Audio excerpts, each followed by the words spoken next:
Okay, adding new activities. There are many ways for doing that.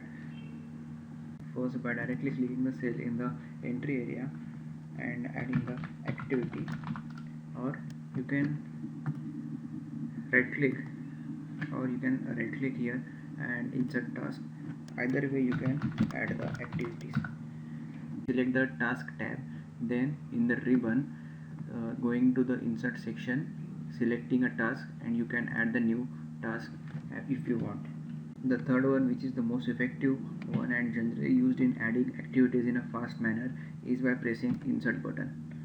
This way is certainly very useful and very less time consuming.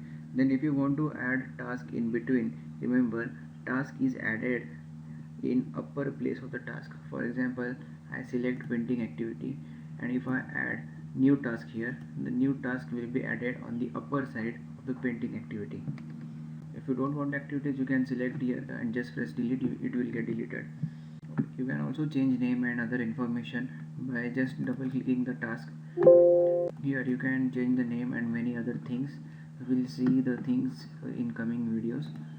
Second way to access the information is going to task tab in the ribbon in properties section, information. Here in this way also you will get the same message.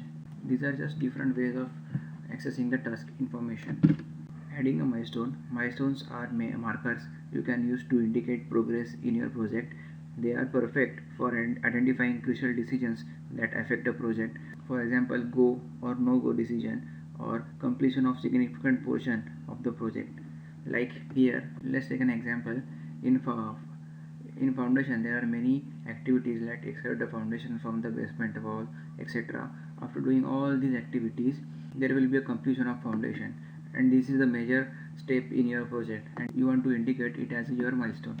So completing a milestone is like a crossing off an item on your to-do list, because milestones usually mark some type of goal. They are set to 0.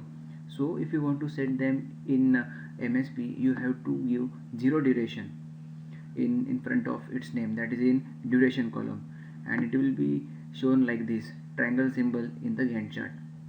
And you can also add it to the timeline for the presentation purposes. In Primavera P6, separate function for indicating milestones is available, so we don't have to give 0 duration in Primavera. We are going to cover Primavera P6 also in coming videos.